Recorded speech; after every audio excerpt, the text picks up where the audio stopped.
Hi, this is Ned Siegfried from Siegfried Jensen. As proud sponsors of BeliefCast, we hope you are inspired by Todd's weekly podcasts, which contain so many courageous stories of recovery and personal growth. Remember, it's not what happened in the past that matters, it's what happens in the future. We invite you all to work hard and be optimistic about your future. Enjoy today's podcast. Well, here we go again, everybody. Thanks for joining us. This is Todd Sylvester with the Todd Inspires BeliefCast. Thank you for tuning in. I really appreciate all your support. I can't tell you how much this is impacting people's lives because you guys are spreading the word and getting these stories out to, everybody. And these stories are amazing. I'm so grateful for the guests that I've had on. Today is going to be an amazing guest as well. He's been on before, but before we get to him, I got to give a shout out to our sponsors, Siegfried Jensen, Wasatch Recovery, iHeal Institute, and Veracity Networks. Thank you guys for believing in me. Great organizations that run their companies in ways that would inspire anybody. And so thank you so much for what you guys do. And again, I'm just grateful for this opportunity to have a really good friend of mine on. He's been on before. His name's Steve Cutler. Steve, thanks for joining us today. Yeah, excited to be here. Yeah. Round two, right? Round two, man. Yeah.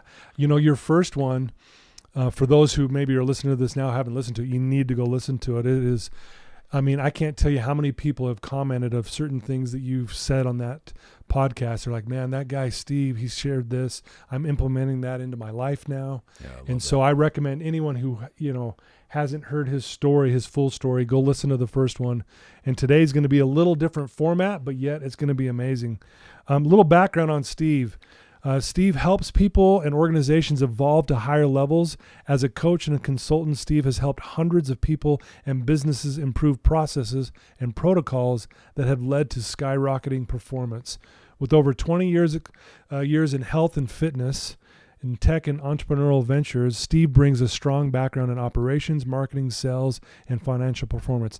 I do need to mention, Steve used to be my personal trainer. And I think it was like 3 years, that we did. Yeah, I think something so. like that. That's why you look so good. That's why you should see me today, dude. It was amazing. But honestly, I learned so much from you, Steve, in those 3 years. It wasn't just about working out and, eating right. And that was a big part of it. But the lessons I learned from you, the life lessons you taught me every day was so cool. Yeah, I appreciate it. Steve currently runs Evolve, a lifestyle clothing, coaching, and consulting business. Steve is the host of the Evolve podcast. And if you haven't heard his podcast, you guys need to check that out. We will put the links to that in the show notes and everything. I've been on his podcast, which was kind of cool. A few times. A few times. And it's been downloaded now over 20 countries and in just 10 months. And I know we were just talking about you're hitting these large downloads now, and it's just going to start getting some traction. So hopefully this can help that today for you. Yeah, great. In addition to Evolve, Steve currently leads the marketing for, how do you say that? Udo. Yeah. Udo. It's a tech startup in Utah, Silicon Slopes. So that's really cool. We'll talk more about that. Yeah. And then most important, Steve's a proud husband and a father of 3 beautiful, smart, amazing kids. Yeah, they're amazing. They get are. that from their mom. Well, yeah, thank goodness they have their mom. No, I'm kidding. Right. No, Steve, you're an amazing guy, and I wanted you on again. I knew the moment we finished the first one, I'm like, definitely going to have you on again. Yeah, it was great to be back. Yeah. How long's that been? Has it been about a year? Maybe, or 2 years. I'm not sure. Maybe it's been 2.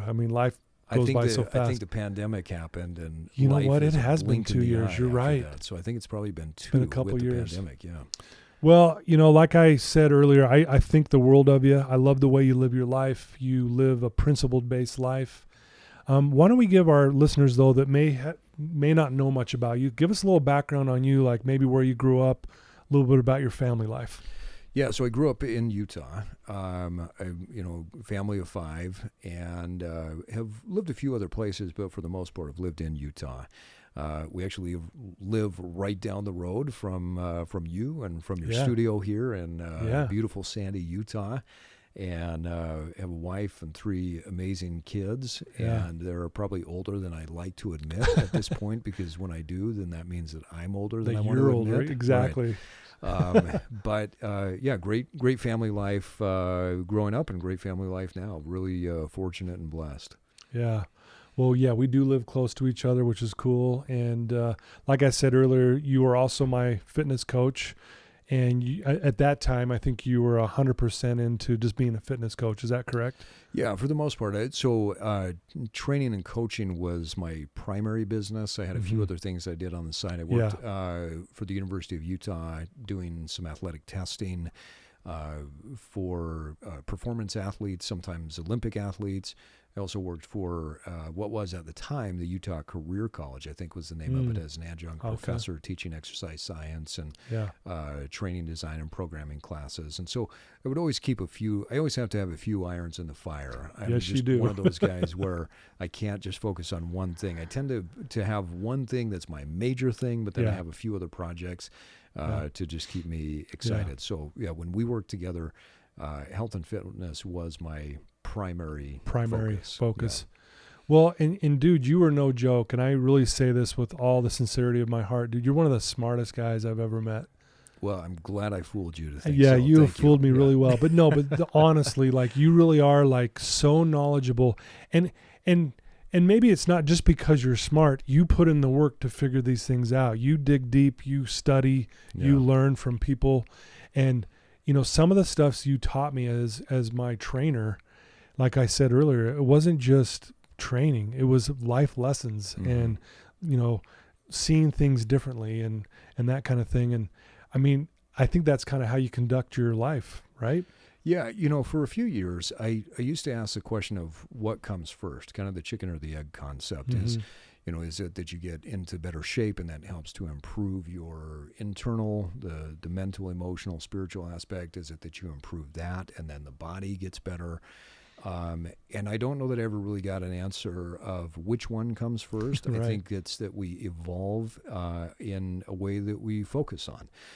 But they also become kind of these reciprocating principles of if I get my body into better shape, I'm developing more discipline, which will make my mind more disciplined. Yeah. If my body gets into better shape, then I tend to have more of a growth mindset because I have to challenge myself. Yeah. My preconceived notions of what it means to get in shape have to go away. And so I have to develop a growth mindset because when I hit a sticking point or when I'm at a plateau, I have to figure out how to overcome that. Yeah. And those are soul evolution points as well, because you can't evolve your soul and you can't improve who you are as a human being without getting stuck and then having to work through it. And so I've always believed that the physical body is just a physical manifestation of habits that we've had in the past, whether they're mental habits or emotional habits or whatever it is. And so I think that, when I was working with you and I've truly evolved this concept through trial and error over years, that you don't just focus on one thing. It's not just, okay, I'm going to get in great shape and ignore everything else. Right. One thing might need to be the primary priority or the resource that you're going after, but then you can't neglect those other pieces. Yeah. And so I've always been one to look at the links between, the evolution of the body, the mind, the soul, all of those different aspects and say, okay, how am I going to grow in these areas? Yeah. Part of it was from observation. I'm a guy that I try to take the world as it is rather than how I want it to be by observing what's happening. And when I got into health and fitness, I noticed that there were a lot of really fit people, bodybuilders, you name it. Yeah. But they were horrible at relationships.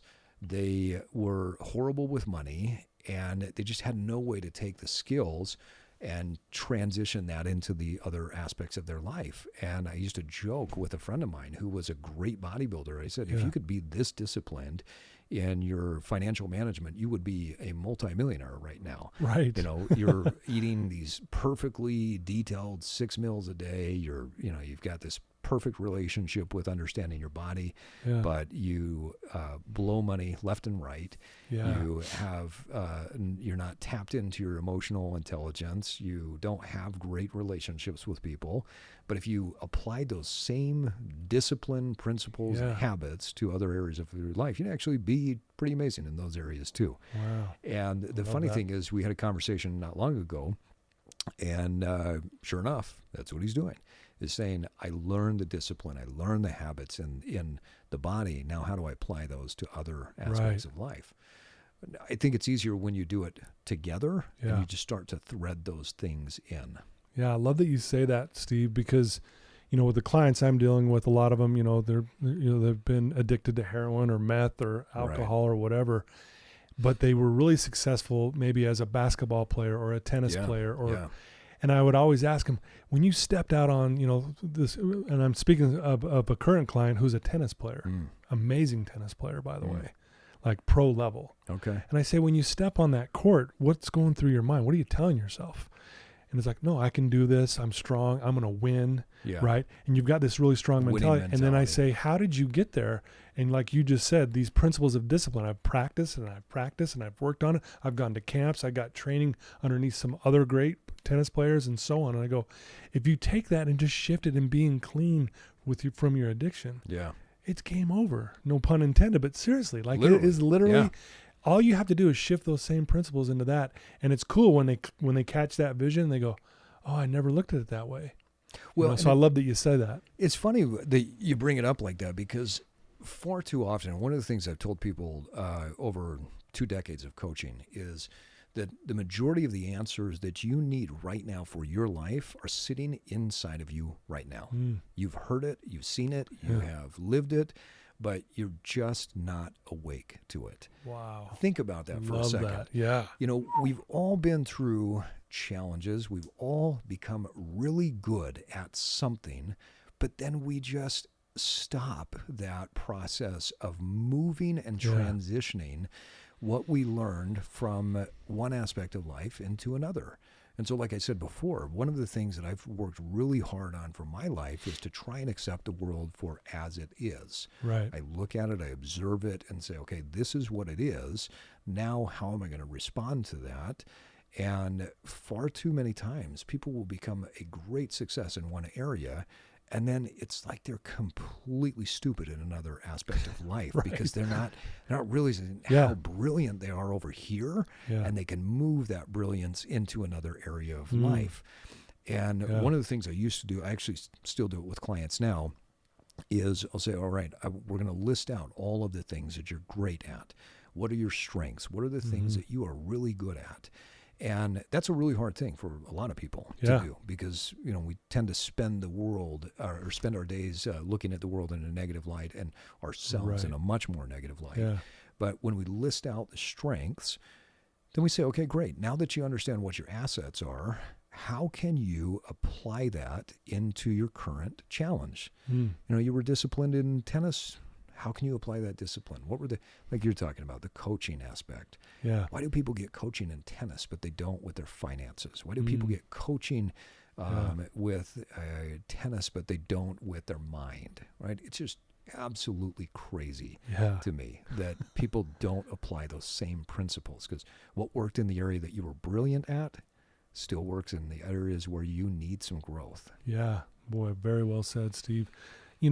Thinking back though, again, I know you love learning. That's one of the things when I was working underneath you and being trained by you, what I realized you weren't, I was shocked, because I thought, okay, I'm going to go there. I'm going to get in shape. I want to get in shape, this and that. And that was a part of it, but it was a small part of it. Right. You had taught me other things. And I remember I would leave the sessions going, my mind was stretched. I'm going, dang, that was like, yeah, it was a good workout, but at the same time, man, I learned something really powerful about me. Yeah. And I thought you were really good at making those, Todd, look at this. This has everything to do with this, but you're not looking at it. Yeah. Wake up to it, like you would say. Well, yeah, you have to wake up to those things. And one of the biggest challenges, and frankly, I wish I could say that today, as you and I are sitting here right now, that the world is better at doing that, but I actually think we've gotten worse. Most people don't have a high degree of self-awareness. They don't understand how they feel in the moment, right? So they haven't gone through a process of developing that part of the emotional intelligence to just say, I have awareness about my emotions and what my triggers are and all of those things. Yeah. The other aspect and the reason I say that I think that it's gotten worse is when your attention is focused on an electronic device, a phone, an iPad, something like that, you have no ability to turn your eyes inward. Like, it just doesn't happen because you're seeing out towards this fabricated life that we have put on social media of someone else. Right. And don't get me wrong, I don't think social media and technology is a bad thing. I'm not one of those, let's go back to the 1700s and churn butter by hand things, right? Right. But what's happened is I think technology has progressed at a level that we have not been able to culturally and emotionally keep up with because we have become so addicted to staring at something rather than looking internal and understanding ourselves. Wow. And so if people were to do one thing that would change their life, it would be to turn off the devices or set them in a completely different room on a regular basis and just meditate on what they're great at. What's wonderful about them. There's nothing bad about that. There's no sense of humility in not knowing what the hell you're good at. Right? You can't be humble if you don't even know what you're good at. Right. But if you know what you're good at, you know what you're great at, humility then comes in the application of not inflating the ego. And so when you understand your strengths, you will be able to lean on those strengths to fix problems in a much better way. So if you are, like for you, you're a very detailed, and I think the word that you've used to describe yourself at times is obsessive when it comes to achieving goals, right? Yeah. And I knew that, and I recognized that about you very early on in us working together. Yeah. And so I said, all right, if I can plant a couple of ideas in your head, you're going to obsess about those. And then that will be the spark that will get you to the higher level. Yeah. And so then once you understand what your strengths are, then you play to that. Like, we all have strengths. We all have weaknesses. That's just life. Doesn't matter how long you live, whether you're going to live to 50 or 90, we're all going to have strengths and we're all going to have weaknesses. So again, accept that as is, right? Right. So for you, I knew that if I could get a couple of things in your head and you would obsess about that, then those are healthy, and that would help you to get to that next level. Yeah, love it. Once you do that, then you start to play games. Yeah. And I'm not talking about mind games with people that like try and manipulate them. Sure. I'm saying play a game with yourself. So remember years ago, we would talk about, like I know we were working on getting your biceps bigger, right? Oh, yeah. And so we had these different sets that we were doing, these different protocols to grow your arms. And so I would have you look at the weight from the side and say, okay, look at how narrow it is, right? I remember this. That's your bicep right now. And then when you turn and you go, and you're twisting and you're pulling that bicep up, now you're seeing the full weight. But then imagine that all of the iron, all of the steel that is in that bicep is now trickling, or in that weight is now trickling into your bicep. Yeah. And you are stealing the power from that dumbbell. Yeah. And that dumbbell is light, not because of gravity changing, but because you are stronger. And you did that, and you obsessed on that. Yeah. And within 2 or 3 weeks, I can't even remember what the number was, but I think when we measured your arm size, had to have been something like 1 inch to 1.25 inches that you ridiculous. Had grown arm size because of that mental practice. And then it's fun, right? Yeah. Change, it doesn't have to be always painful in a bad way. It can be painful in a good way. In a good way. You loved that burn. You loved how it felt. You loved that. Man, that was awesome. Yeah. But playing the game, you made it happen. Yeah, that's so well said. And I remember that too. And I still to this day, I just imagine that iron pouring into my bicep. And I remember another time where you really stretched, but it reminded me of how powerful I am as a person. We were doing tricep pull downs with a rope, and we put on a heavy weight, and you said put on enough weight that by 10 or 12 it's really burning. Yeah. So I did. It was hard. It was hard to get to 12. And I remember I get to 12 and you said, hold it there. And you said, I want you to do 25 more. And I'm looking at you going, are you crazy? Mm-hmm. I'm fried. That's my max. I got 12. That's all I can do. And you're like, no, do 25 more. Yeah. And I wouldn't have believed it had I not experienced it. I did 25 more. And I'll never forget leaving that day. It wasn't because, I'm stronger now. That's not where my head went. I went, I can do anything if I just put my mind to it. Right. And whether that's with working out or if it's a speaking event, or if it's being a better dad, or if it's being whatever, right? Yeah. I just that one of those lessons that I have never forgotten. Well, it's funny, you know. There's the old adage of that when you, and it's actually true. When you take an elephant when it's very, very young and you tie it to a stake, tie one leg to a stake, that elephant will fight and fight and fight and fight, and it can't get away from that stake because the stake in the ground and the rope that's tied to the elephant is strong enough to hold that baby elephant to the stake, right? Which, for the animal listeners of your podcast, I'm not promoting this. Right. But the concept is that then, as the elephant grows, at a certain point, the will is broken, and they don't have the will to try again when they're bigger. And so people will look at elephants that are tied to these little tiny stakes and say, well, that elephant could tear that rope, easily pull rip that. But they don't, because their will was broken and they established what we would call a fixed mindset at an early age. I can't break free from this. And far too often we progress in life and we don't realize that we are the massive elephant that can stomp, can pull, can push, can do so many different things. We're not the young, weak child that we once were. Right. And so that's why I say lean into identifying your strengths. Lean into figuring out what are you actually really good at. Yeah. And if you suck at that, which most people do, go to the people that love you, the people who know you, and ask them to say, look, I'm horrible when it comes to understanding my strengths. I've got 3 things on the paper. What am I great at? What am I the best in the world at? What is unique about me? For sure. And then just shut the hell up and listen to them. Like literally, I have had so many people and they're like, yeah, but I said, no, take your yeah buts, toss them in the garbage, just shut the hell up and put your ears to work and listen to what people are telling you that you're good at. Don't discount it. Don't put some fabric softener and soften it down. If somebody says you're a kind, caring person and you're one of the most loving people that they know, write it down. And you're going to feel uncomfortable, but I don't care. Live with that uncomfort until it becomes not uncomfortable. I love that. Right? Discomfort, it doesn't last. Yeah. And so every single person, I mean, think about when with that weight that you were doing the tricep press downs with. That was really difficult. But you fast forward 2 weeks, it wasn't. Right? For sure. You got stronger. Got stronger. And so if a listener is hearing this and they're saying, but it's hard for me to recognize my own strengths. Cool. Do reps. Get people to tell you what you're great at. And then listen to them. Yeah. Just shut up and listen. Just listen. Get good. Get good at doing that. And then when you are in a state where you're not around people, take that list and tell yourself that. Repeat it over and over again.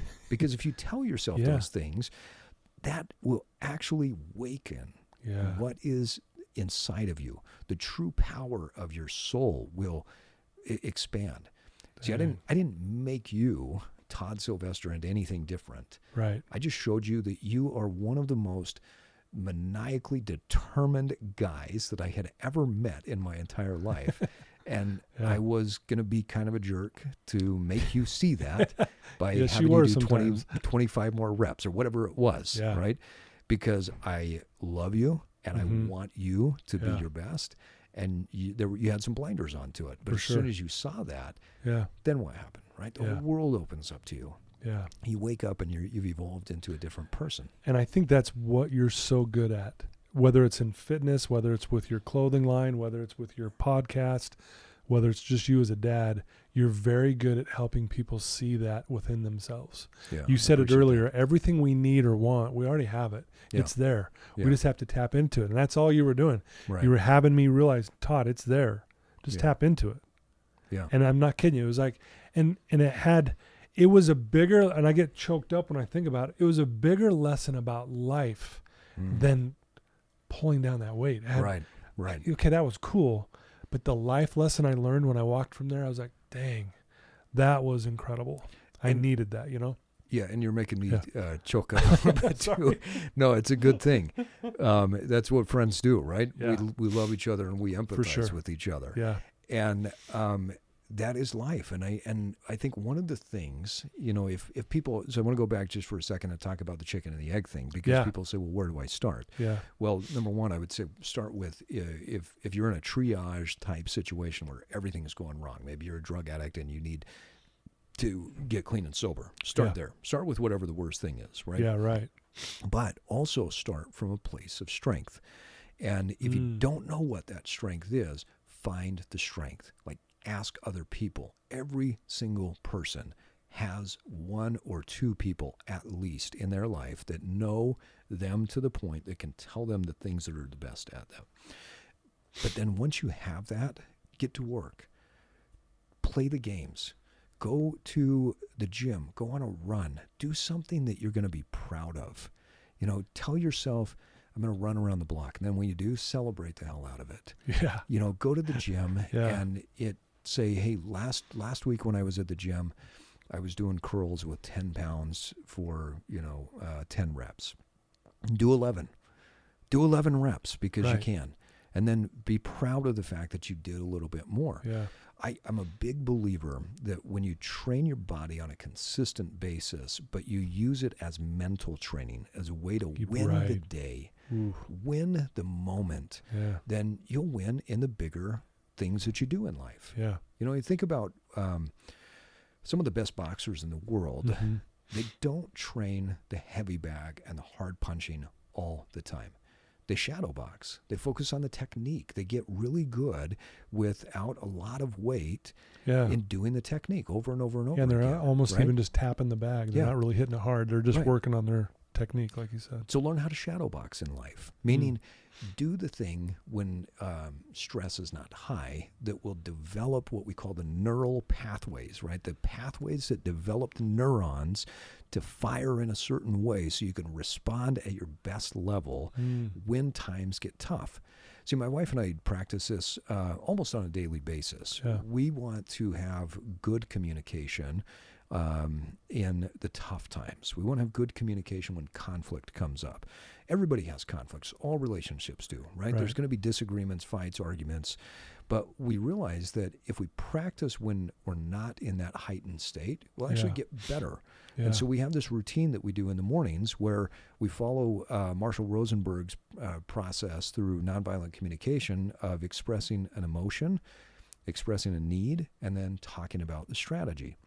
Wow. So it could be as simple as you and I sitting right here, and I say, Todd, I feel grateful to be sitting here with you. So that's my emotion, gratitude, right? My need is to be able to express that to you and to really get across how grateful I am to you for all of the things that you've done for my life. You were the guy that helped me to get my podcast going. You taught me some of the ins and outs, right? Yeah. You were one of 2 or 3 people that really mentored me into getting podcasts going. Yeah. You've been a great friend to me. And so my need is to communicate that to you. Yeah. And so my strategy is I'm going to tell you this right now, but then I'm going to continue to tell you that for the rest of my life, right? And so we practice this emotion need strategy every day. We kind of toggle back and forth. One day it's my day, the next day it's her day. And what that's done is it's gotten us into a groove and a habit so that when the stress levels are heightened, maybe we haven't slept, maybe we haven't eaten and we're grumpy, whatever the day is, then we tend to do better in those situations. I'm not saying that we don't ever slip up, but the great thing is when we slip up, one of us will look at the other one and say, wait a minute, this is not what we agreed to. These are not the rules of engagement. Let's go back to that. And then it's like this huge weight gets lifted and we say, yep, you're right. I feel like this. So then it's not you're a jerk, you're a whatever. So practice winning on a regular basis. Practice in the daily weight training session in the gym how to win. So then when you get to work and you're scared to speak up, you'll speak up because you know what? You hit one more rep on that bench press today. Or you won the day by doing some of those things. Practice in a controlled environment, and I guarantee that's going to trickle over into every other area of life. Wow, love it. Very well said, Steve. Thank you for sharing that. Yeah. I think a lot of people might be wondering, I think, because, we hear a lot of growth mindset versus fixed mindset. Mm-hmm. Can you kind of just elaborate a little bit on those two? Just like, what's the difference? And maybe someone hearing those terms for the first time, and then how would we cultivate more of a growth mindset? Yeah. Yeah. So a fixed mindset is when your mindset becomes fixated on one thing. So it could be a mantra. It could be that, I'm dumb. I'm not smart. I am an addict. I am weak. I am, whatever it is. But whatever that fixed point is, it could be a fixed point in time. Like I think back to one of the things that kept me from doing certain things in life. Like I always thought it would be a blast to play football, but I was always like the smallest guy, and I had a very fixed mindset. I was fast. I probably could have been a running back or a wide receiver or something like that, right? Because I was quick returner. and I could, something like You'd that. be good. I don't know that I would be like Britton Covey for the Utes, but I could be, I could have been something, I think. Sure. But I had a very fixed mindset. I said, well, I'm small. I'm weak. I don't have great strength. The reality is I was actually pretty strong for my size, and I could have developed that. But I had this fixed mindset. I had identified with something that was fixated. And so I didn't get into football. Yeah. And then when I got older, I started to look at these fixed mindsets I had and said, all right, let's lay them out. What am I fixated on that is no longer a truth? And so I started to tear those things down and say, but what if through work and effort, what could I achieve? So I started to challenge all of that stuff. I was afraid of heights. I still am to a certain degree, but I was afraid of heights. And so I said, well, how can I challenge that? Well, I picked up rock climbing to lean into that difficulty. Lean right in, right? I had seen myself as a fixed mindset of being small and weak. And so I started getting into bodybuilding and lifting weights and really pushing the limit to see well, how much weight could I gain? How much strength could I get to? Yeah. I don't know that there was a limit I think we've all got certain limits, right? Sure. But the idea with a fixed mindset is that you're always fixed on a point in time, or you're fixed on a certain concept or an idea. A growth mindset, on the other end, is that through work and effort, you can improve anything in your life. Now, there's no doubt in my mind that I will and would have never been an NBA player. I don't have the size. I don't have the height. I didn't have the build for it. I played basketball over and over and over again, and I think no matter what level of coaching, I probably would have never made it into the NBA. Right? I do want to point out, you did just cross over the professor the other day, and that was pretty cool. Well, you drained a nice jumper on him. He's a really nice guy, and he let me do that. Dude, I tell you, I saw that, and I thought, that is so cool, because I followed that dude, too. And I'm like, he's so guy's much amazing. Fun. Yeah, it's unbelievable. I mean, the way that no one can handle a ball like that guy. No. It's unreal. He is unbelievable. And you know what I'll anyway, tell you. I had to point that out. It was so much fun. After that, he and I got on the phone, the next Monday, and we're talking. And we're talking about some collaboration and some different ideas that we had of how we're going to work together, how we want to work together in the future. And I told him, I said, Grayson, I've just got to tell you, I've met a lot of famous people in my life, and I'm very unimpressed with most. But you are one of the most genuine, good people that if we can collaborate and I can help you in any way, I'm all in. Because he is just such a great guy. Oh, that's awesome. But back to the fixed mindset, growth mindset piece, we will have limitations, right? But we really won't know what those limitations are until we go headfirst into it and just give it a shot. And I think one of the common fears is, well, what if I fail? You're probably going to. I mean, that's the reality of it. Yeah. If you look at everything in life that you do, you're going to fail most times. Yep. But, the funny thing about when we grow up in a society and we start to pick up on social mores and social cues, we tend to get a little bit more self-conscious. But at no point in time does a baby stop and think, oh, I fell on my butt, and so I probably shouldn't stand back up because maybe people are going to laugh at me and my walking is really funny looking. And so babies don't think like that, right? They just get up and they practice and they go, and then they finally walk, and then they learn how to run, and then you hold a sucker out in front of them and they run like hell. And right. if we can develop a growth mindset, which is just set aside the voice that's in the mind, set aside the thing that is telling you can't do it, or maybe you look like a fool when you fail. The reality is nobody cares. Nobody's going to care if you fail, right? Yeah. We make it up to be this thing like everybody's going to care. We've all failed. The people that are the most successful are the people that have failed more than the rest of us. Yeah, because they just and keep they trying. learned what didn't work, and they keep trying. And that's the idea with the growth mindset. Okay. And so it's really about leaning into discomfort, disrupting your current state. I think a disruption has got to be the number one thing. So if you're currently in a habit of going and getting the Little Debbies on the way home from work, and that's what you eat when you sit down on the couch, then you have to disrupt that. You got to do something to shock your nervous system and do something totally different in order to get into a habit of doing something different. I'll tell a story about a client I had at one point. She came to me, and she was a very nice lady, or young girl at the time, but she said, hey, I want to get into shape for my wedding, and I just kind of want to tone up a little, and everything was a little this, and I want to do a little that, little this. And so I'm picking up on the words and what she's telling me, and I'm thinking, she's minimizing her entire life. She's minimizing who she is. She's got a soft voice. She hides herself. She tries to make herself smaller. And so as we started to get into the training, I would have her do bigger, bolder moves. And as she was doing bigger, bolder moves, the confidence was starting to grow. Yeah, right. And then little by little, the weight starts to trim off from a fat standpoint, and she starts to get stronger. And then little by little, I would put this idea in her head that, wow, that's a really athletic move. Nice job. You're looking like an athlete. Yeah. And she had told me time and time again, she just wanted a little bit of progress. I'm not very athletic, but I knew she could be. And so trained her to the point where one day I said, okay, before we get into your physical training, we're doing mental training. I want you to stand right here in the mirror, and I want you to stare at yourself and tell me what you see.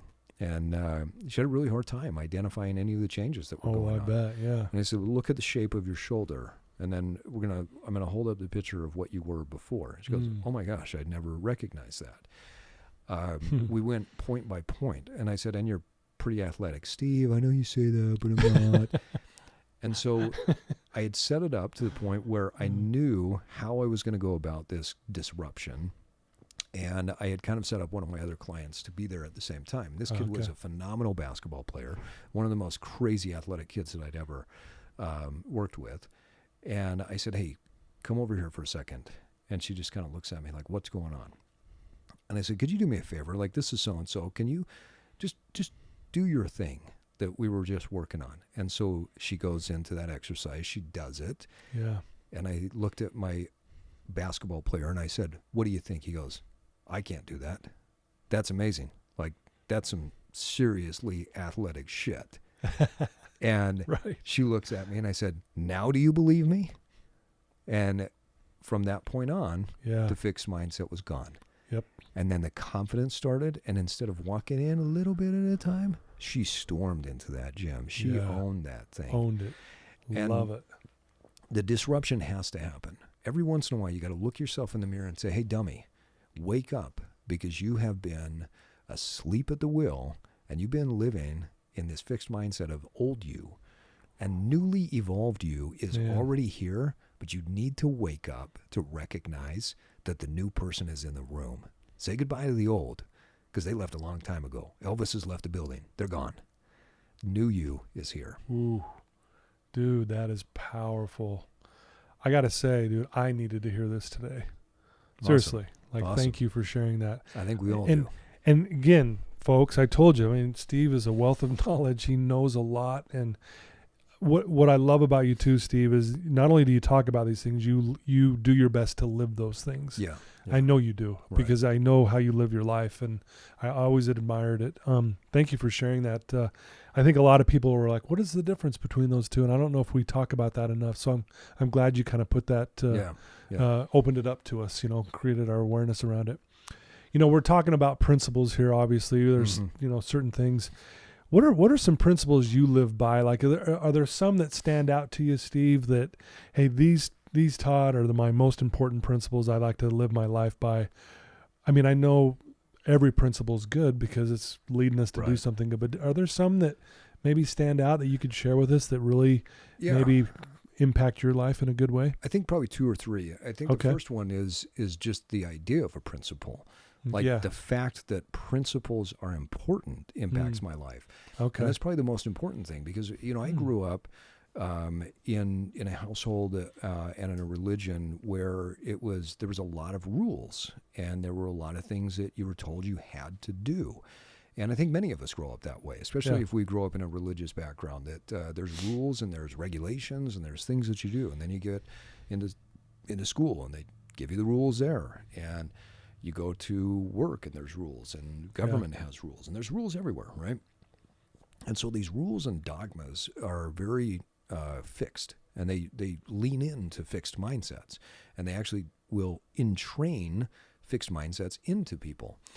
And what I found is a better way to live is to develop a principle. And principles can be as simple as just creating an if-then statement for yourself. If-then? Yeah. So if this happens, then I will do this.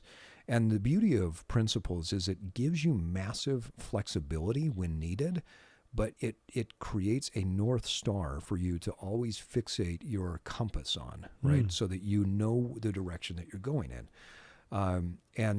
When I shifted my life from rules and regulations to principles, it opened me up to where I didn't feel guilty changing my life when my life needed to be changed. Yeah.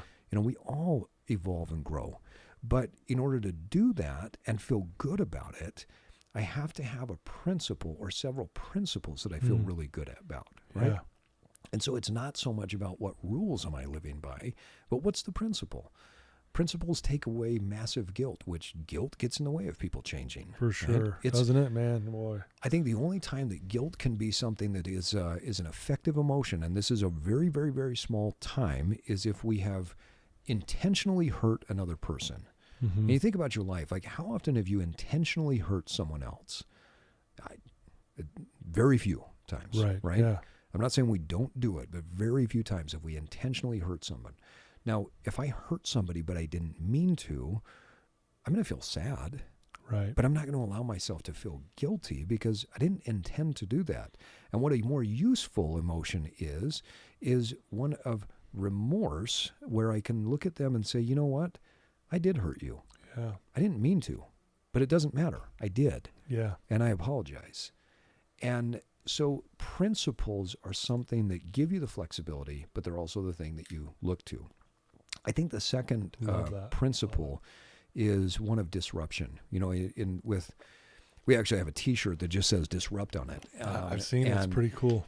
We talk about that often in our podcast. Is what are people doing to disrupt in order to progress and evolve their life?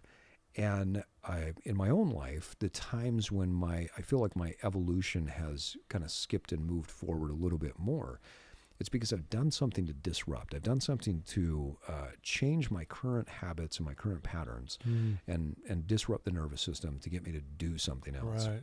I like that. And I do this on a regular basis now. I've worked this into my habits. And so every 2 to 3 weeks, maybe 4 at the most, I'm changing up my workout program with what I'm doing, how I'm doing it. Maybe I'm changing the tempo. Maybe I'm adding some more band work or chains or, whatever it is. I'm changing up my workout every 2 to 3 weeks, maybe 4, right?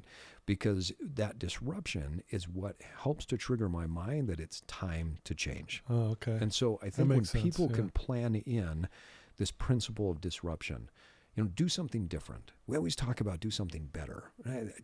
Frankly, I think it's horseshit because you don't always know if something's going to be better. Right. Right? We hope it is. Yeah. But we don't know. You don't know. Just do something different. Yeah. And if it's better, great. One of the things that I used to do that I no longer do is I would read books and then I would get all into whatever that book's dogma was. And I would say, this is the best way to live. And instead of just actually reading it, trying it, and say, I'm going to do something different. And the reason I don't go all in on the belief of a new dogma until I've actually tried things that to determine what works for me is I'm not going to waste time holding on to things that don't work. And so, somebody may write a beautiful book with the 10 principles of making yourself better looking or whatever it is, but really only one or two of them actually work for me. And so if I disrupt on a regular basis and just try something different, I'll find what works. I'll find what is going to be the best thing for my life, right? So it's not about doing something better. It's just do something different. Try something different and disrupt. I love that. Very cool. And then I think that the third principle that really has stuck out to me, and that's the reason that that I named the podcast and the business Evolve, is I truly believe we all evolve over time. I believe that we grow into different entities and different human beings as we go through life. Now, some of us do it better than others because we are more awake and aware to adapting and adjusting as we go. But we really evolve over time. And, I think about like my son, for instance. We were sitting and having a conversation, and it was actually a really cool thing. He came home from being out with his grandparents. They took him out to dinner for his birthday, and Grandma and Grandpa come in and they say, "Wow, Johnny is a great driver." We felt so comfortable with him driving the car to take us to dinner. Yeah. We could just relax. What a great drive. Here's a kid that's 16 years old, right? 2 years ago, he didn't know how to drive. Right. But within a short period of time, he's developed this skill of driving, and he is aware, and he's got all of these different abilities to be a great driver. And he really is. But what happens in life is there's the principle of evolution. The challenge is recognizing it. Kind of goes back to what I was saying before. Yeah. Most people don't stop to say, I'm really good at these things. Yeah. Maybe 10 years ago you sucked at your finances. Maybe 15 years ago you were 20 pounds overweight. Maybe whatever it is. But we've all evolved and we've become better. And then that leads to kind of the principle of evolve and evolving. All too often we look at where we're not in life. Well, I used to be in better shape. I used to be a little bit leaner. I used to be better at this. Great, but where have you evolved? And you've never been this age before. You've never been at this stage of your life before. And so if you want to change something about your life, do that. Yeah. And maybe you haven't perfected the process of being much better with your money, or maybe you haven't perfected the process of staying in better shape relative to what your goals are. That's fine, but you have evolved. Your mindset has changed. You have grown in your perspective, and you've learned things that have worked, and you've learned things that haven't worked. Yeah. And so we all evolve, and I think that's an important principle for people to understand.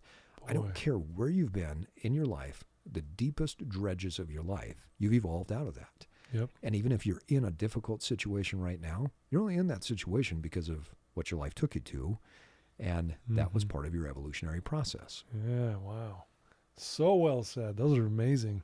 So the first one was just the principle to what a principle is. Principles over rules. Principles over dogmas every day of the week. I love that. Yeah. Boy, I was surprised that you said that, actually. I wasn't expecting that, but good. Very well said. And Thank you.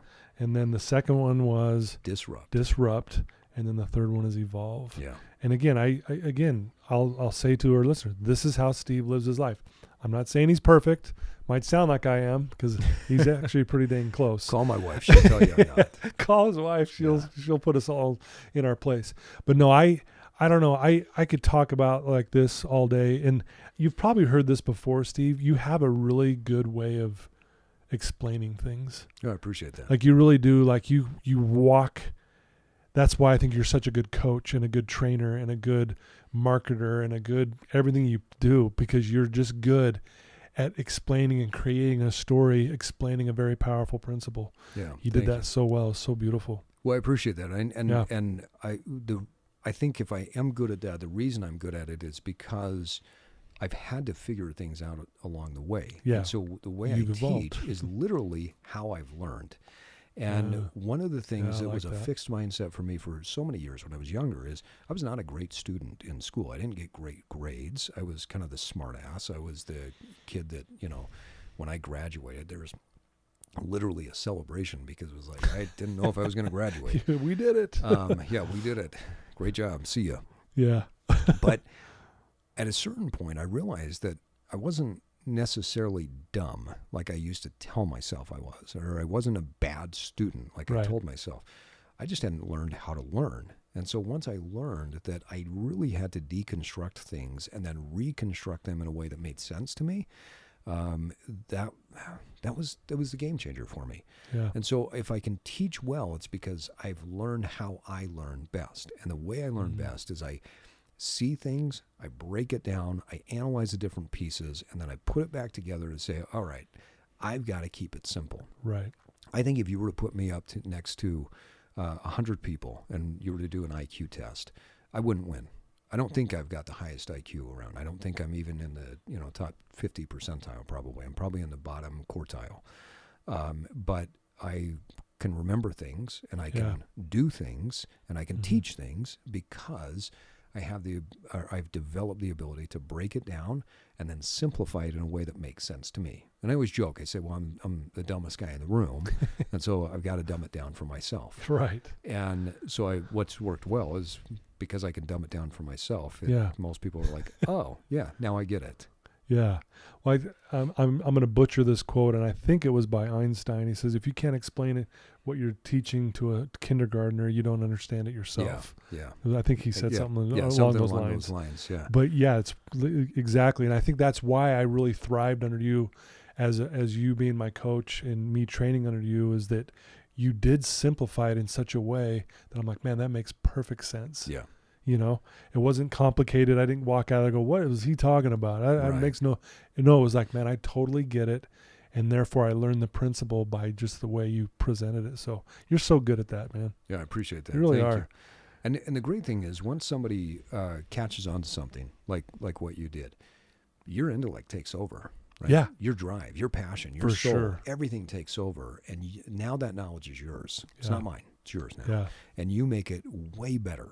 So I just see myself as a person that if I can present something that lands well with you, you're going to make it 10 times better. Absolutely. I mean, we've all seen that with our kids, with other people we've taught, right? Whatever we teach them, they then go make it so much better. Exactly. My kids are far better human beings than I am. Oh yeah, I feel the same about my own kids. Like, right. Where did they come from? Yeah. And it's hard to look at people that we've coached or our kids and say, I did that, or I was part of that. I'm grateful to be in a situation where I can share something with somebody that then helps to provide a foundation. Right. But it's really just a matter of uncovering a truth that they already know deep down in their soul. And then once it clicks with them, the blossom is open. It's open. And now the beautiful flower smells great, looks great, and they will fertilize the rest of their lives. Wow. I love it. Very well said. Well, I like to usually kind of close with this question, and because I think a lot of people listening, there's someone listening right now who's struggling. Mm-hmm. They're just struggling. It could be whatever, but they're having a rough day or a rough time or a rough week or a rough year. Yeah. What you've already shared some great things. Is there one thing you could tell this person right now who's listening, who's struggling? What would you tell them right now if you could say one thing? Yeah. Well, because I'm not really much of a rule follower, I'm going to say 3. And you can come across and punch me. But the first thing is go to bed, like get some sleep. There's a quote in one of Hemingway's books where he says, it's easy to be hard-boiled during the day, but we're all soft-boiled at night. And when we don't sleep well, life is more difficult. And so if you can get sleep, it actually triggers the hormonal system and the hormonal cascade triggers the brain in a different way to where you can function better and you can get so much more done, but you also see life in a different way. Wow. So for most people when they're struggling, a lot of that is tied to the fact that they're just not sleeping well. Sleeping. And so find a way to get sleep. Sleep in a dark room. Wow. Don't stare at screens. Love it. Prioritize your sleep so that your mind has time to reset. I think people right now are shocked that you said that, just by the way. Like, oh, sleep. But I think also people are going, he's right. Yeah. Because if you look at your life, you're probably not sleeping if you're in a deep, dark place. Yeah, couldn't agree more. And then you could say, yeah, but my life sucks and this is bad. But that would lead to my second piece. If you're struggling, I don't mean to minimize your struggles, but I do want to put it into perspective. So is everyone else. We all struggle. And so what I mean by that is not that you're not unique and special in your way, but suffering is part of the human experience. And so sometimes when we look at our life and we think, well, everybody else is struggling too, so I don't necessarily need to maximize and make this thing bigger than it is. Yeah. My struggles are just like everybody else. So there's a relatability to it. It does put it into perspective. Yeah. I mean, I remember times where I would look at parts of my life and be like, oh my gosh, this is so big and so bad and so heavy. And then I would hear about somebody else's struggles and like, well, shit, I'm glad I'm not in that space. Right. And then everything gets put into perspective. And so that would be the second thing I would say is just put it into perspective. You might be struggling right now, but if you're struggling right now, you haven't always struggled this way, and you're not always going to. Look at it in perspective. You know, time is not a linear thing. Right. There is a past, present, and future, but there's a lot more to it. Time is an abstract concept that lives outside of us. Yeah. If you go internal, you realize that time does not exist inside the body. And so put yourself into the state of success and understand that you can go from despair to elation in a very short period of time. Love that. And if you want to question me on that, the next time you go to a funeral and somebody cracks a joke when everybody is sad and depressed and everybody laughs, that proves my point. Yeah. You can go from sadness to elation just like that. In a second. Yep. And so it doesn't take a lot of time. And then that leads to the final point, which is find the best people in your life and connect with them. Tell them how you feel and what you need. I feel sad. I feel dejected. I feel lonely. I feel hurt. I feel whatever it is. Talk about whatever the emotion is. As soon as you recognize it, life starts to get a lot better. Yeah. But tell somebody else.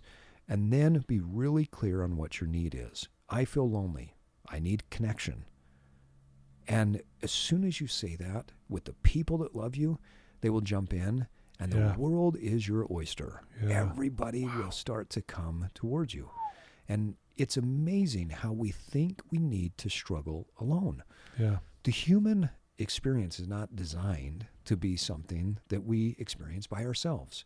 We are communal in nature. We are tribal in our soul. And as soon as you go to somebody and you tell them, hey, I'm feeling this way and I have this need, don't put that on somebody else. It's your emotion. It's your need. Right. But, man, it's amazing what happens as soon as you do that. I love that. People's good nature comes out, and they will find a way. And if somebody runs away from you, great. Then you know that they're not a great friend. Right. And so you're probably bad at choosing who your best friends are. Yeah. Go to someone else. And anybody that truly loves you will help you to get out of that despair. You're not going to get out of it on your own. Nobody is a success on their own. Right. Right? Yeah. It doesn't work. Wow. So well said. Wow. Sleep, perspective, find the best people, connect with them, and tell them what you need and how you feel. Yeah. Wow. Don't blame them. It's your emotion. Right. It's your need. Yeah. But I love it. Tell them. Yeah. And then let people help you to get that. Wow. Thank you. Yeah. Thanks for sharing that. You know, I have to say, Steve, there's a lot of people who have helped me get to where I'm at in my life. I feel like I am a success. I really do. You are. I don't mean that in a negative, no, you're like bragging, but I feel like I'm a success. I really do. So many ways. And you're a part of that. You're a part of that team that helped me get to where I'm at today. Yeah. Thank you. And I'm so grateful for you. I want you to know that. Yeah, I appreciate this has been a beautiful conversation. I could honestly talk to you all day. I mean, I'm dead serious. And we do often, right? Yeah, we do. When we start talking, we're like, oh my gosh, what time is it? Yeah, we keep going. Yeah. But I want to just, I want people to know how they can get a hold of you, how they can find out more about the Evolve podcast, the Evolve clothing line. You know, if they want to ask Steve a question and want to connect with you even, what's the best way for them to do that? Well, I think there's multiple ways. One of the easiest is just on Instagram. I'm Steve Cutler with an underscore at the end. Okay. Or you can find our Evolve podcast. It's just Evolve underscore cast on Instagram. Gotcha. The website where, we've got our clothing line, or you can get links to the podcast, is just evolve-cast.com. Okay. But shoot me a message. You know, I'm on social media. I'm on Facebook. I'm on LinkedIn. But I love helping people. Advice is always free in my mind. The conversation is always free. Yeah. If people want coaching or want to go into something further, then we can have a conversation of whether or not it's a great fit. Yeah. I don't take on a lot of clients, but the select few that I do take on throughout the year are people that I really want to work with and people that I think will make the changes. Otherwise, I think people can get a lot of value from just ongoing content that we produce. Beautiful. Well, awesome, man. I love what you're doing. I love the impact you make on people's lives, and you're continuing to do that. You're growing. I'm grateful to be a friend of yours. I'm grateful that I get to help maybe promote Evolve here. And so just, again, thank you for your time today. Yeah, thank you. And one final plug. I've got the company that I'm working with Udo. Yeah. It's a phenomenal company, or it's a tech company that's in the northern part of the Silicon Slopes here. And our first product that we've put out is a product of in the health and wellness space. So it's a way for doctors and patients to communicate with each other and connect in a different way. And I've absolutely loved being there, and we'll promote it to the cows come home, because as we say, that miscommunication is a disease and Udo is the cure. So got to put a quick plug in for that, because I think there's great stuff that is going to come out of that company in the coming years. Very cool. And we'll put all those links even to that in the show notes and everything. So thanks for saying that. Thank you. Yeah, what a great conversation, guys. What did I tell you, man? Today was going to be amazing. Thank you for tuning in. Please share this with people you know who need to hear this message, because if you think about what Steve and I have talked about, and especially Steve and the principles he shared with us today, I'm telling you, I needed this conversation today. Like, I feel like I just went through a coaching session. Thank you. Thank you. So please listen to this, share it with someone. I guarantee you, each one of you know 2 or 3 people who are struggling. Send them this episode, because I promise you, and then have them report back to you what they learned from the episode. I promise you, not only will you help them, but you'll be like, man, I just helped this person connect, and I'm so grateful for Steve's words, and you'll be surprised how good this feels. Right? So that's my challenge to every one of you, and I think that's why we're growing so fast, is because people are actually doing that. So I love you guys. Again, thanks to our sponsors, and Steve, you're amazing. Thanks for joining us. Thank you.